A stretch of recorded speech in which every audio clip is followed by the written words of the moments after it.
calories. All right. Question 9.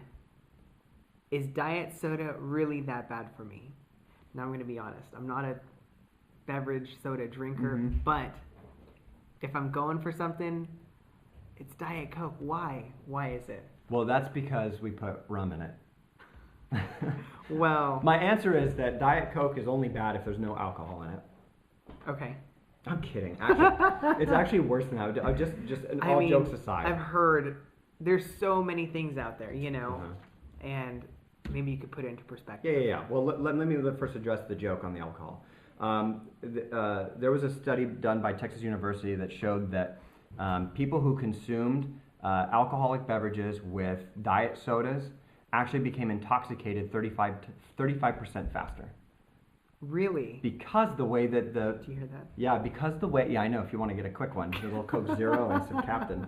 But basically what it is because the body doesn't react the same way. Your pancreas and insulin levels don't react the same way. The sugars, the false sugars, I guess you could say, dead sugar, in diet soda actually absorbs in the bloodstream faster than glucose. So the alcohol bonds to it and comes through as well. And alcohol it goes all over the place. It goes through your stomach lining, it gets pulled into your blood and sent to the liver, and the liver's trying to process this stuff. So the two combined are pretty gnarly, But let's just address the soda. So basically what it is you're robbing Peter to pay Paul. You're taking the no calorie concept and then you're actually applying a poor health choice. So to keep it really simple, Diet Coke is basically artificial. It's that we use sweeteners in there that are like aspartame, which has been proven to cause major problems in the cerebral cortex. There's cellular problems. It's tricking the body. The body believes that there's sugar in there. It creates an insulin response. Then your glucagon response goes nuts. So it actually starts tricking the body, and you start to become desensitized to sweets. So that when you actually do eat real sweet food, it's not sweet enough. And guess what happens? A chain reaction. You start eating more, seeking out sweeter foods, because you lose that quality. Because most sweeteners are 1,000 or more times sweeter than just straight table sugar. So that's something to keep in mind. So you're retraining your body to want more sweets. The other thing that happens is they did it, and this is true, you guys check me on this, I'm telling you, if the American Dental Association did a spread on methamphetamine, ingested cocaine through the mouth, and diet soda drinkers, and there's almost no difference between their teeth. That's gross. Because citric acid actually erodes the enamel, and it's one of the prime ingredients of diet sodas. So it's just, no matter what, man, you just, if it's not natural, you shouldn't put it in your body. But that's a broad statement too, because people say, holly berries are natural, but they're poisonous. But I'm not saying it in that way. The actress? Holly Berry. Nice. That was a good one. That was. I'm like, wait, what? Okay. Getting off topic. Okay, cool. Whoa. Question 10. This is, you're going to land on either side. Let's see what happens. Oh, yes. Everyone does. Is gluten bad for me? Is gluten bad for you?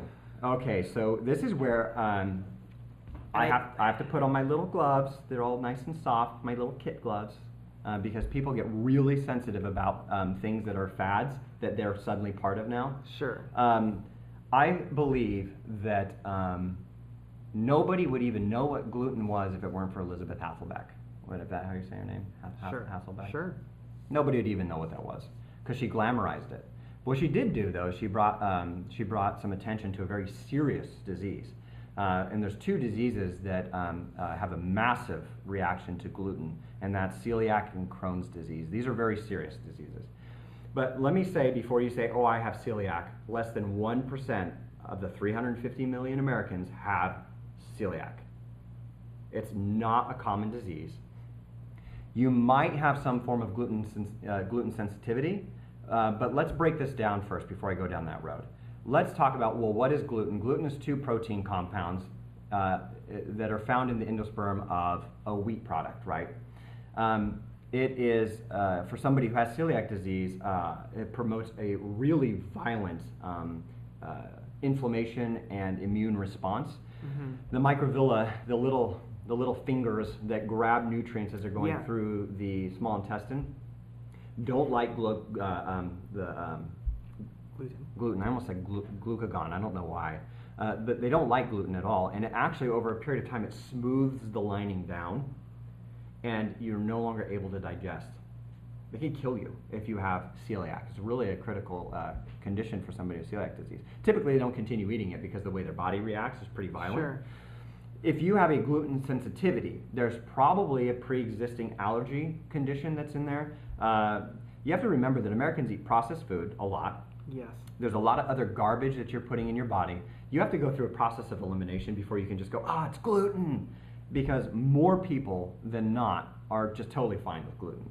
And you have to remember that gluten has other properties that are really important too, because what if it's attached to? Gluten, by the way, is just what makes dough doughy, and when if you really break it down.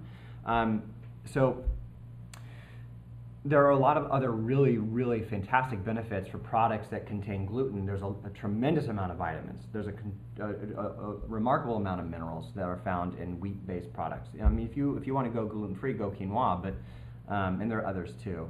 But really, unless you have an adverse reaction or you've been diagnosed with a disease specifically related to gluten, then I think that you might be just on the bandwagon, And most people go, I know my body, blah, blah, blah, blah. Then stop eating it, because the first people who have gluten problems, when they're talking, I have gluten sensitivity, they're the first ones to eat a pizza. Every time. They're the ones that you'll always catch eating something, and they're like, it's my cheat day, or like, there's always a reason. But having been in the industry as long as I have, I've heard it all, and I don't discount when a client or somebody comes to me and they tell me that they believe they have a gluten sensitivity. I say, okay, well, let's address that. And so what we start to do is we start to look out the total spectrum of their food intake, and then we start going through a process of elimination, and we start allocating calories and nutrient density. And then what we'll do is we'll typically find that it's maybe not gluten. It could be a combination of things. But if gluten does cause an inflammation reaction or an immune reaction, I typically look at that and say, you know what? There's a lot going on here. The way that America has perverted its food intake, the way that we've just basically destroyed the whole food paradigm of human existence through mass production, genetically modified organisms, all the terrible, terrible things that we've done as an industry, because the food is an industry, it is likely that through our meddling and some of the terrible things that we've done have made it so that people are now sensitive to certain products that they're consuming. So I don't discount that. But I will say this. You want to be careful not to say you're gluten intolerant when you probably may not be. When you're gluten intolerant, you definitely know it because you're dying from eating it. So there's definitely a difference between intolerant and sensitivity. That's right. Okay. That's right. Intolerant means that your body will not tolerate it. It Sure. will not tolerate it. But if you're gluten sensitive, like for example, somebody's lactose sensitive, that's a real thing. Yeah. It's a real thing that wasn't a thing, that is now a thing. Because of the way that we process dairy products. It's disgusting, by the way. I was raised on a dairy farm, and I'll tell you right now, I don't want to know. You don't want to know. It's terrible the way that we process foods. And Americans are so blind to it. Either we choose to ignore it, or we just aren't informed. And I always tell people, research the way we process food in America. Look at the USDA. Look at what they point you to. What do they want you to consume? Dairy and corn. Those are our biggest producers, aren't they? Of course. Highly subsidized. So, you be smart. Take ownership. I always tell people take ownership. Take control of your life. Take control of your diet. Take control of your calories. Choose what you're going to eat. Choose what you're not. People always say, but eating healthy is expensive. And I say, no, it isn't. Going to Whole Foods and buying like the new fad foods is expensive. That's a really, really fast way to totally blow your food budget. But if you're savvy and you know what you're looking for and you go towards plant-based diet, then the chances of you eating more whole foods that have higher nutritional density is a lot greater. Right. So stay away from anything that's packaged. If you have to microwave it, don't eat it. Or if you can't pronounce it, don't eat it. Right. And don't eat anything with hydrogenated or partially hydrogenated. Oh my God. Unbelievable amount of toxins are in our food. And it's listed right there. One day, just Google search some of the ingredients that you don't recognize on a box of Lucky Charms. or something else that your kids eat, or something that you like to eat that's in a package that's preserved. Silicone dioxide, right? That's in so much stuff. People don't even realize silicone dioxide. You know what that is? We eat it all the time, and we may not even know we're eating it, but the fitness industry is a big one. It preserves most proteins, pre-workouts, recovery drinks. Silicone dioxide is Sislagel. You know when you buy a new pair of shoes? Isn't that the stuff, The little bag little with humidity? What it does? The stuff in beef jerky that says "Do not eat this." That's exactly what it is, and we put it in products to preserve them, because if you don't put it in there, and moisture were to get in the product, it will cause it to solidify. Pre-workouts are perfect example of that. Put a pre-workout in a Ziploc bag and leave it there, and watch, it'll start to clump, because you took it out. That little packet that's in there, the silicone dioxide is no longer there. But it depends. Some of them don't start clumping because there's silicone dioxide in the pre-workout itself. So be savvy. Take control. All right.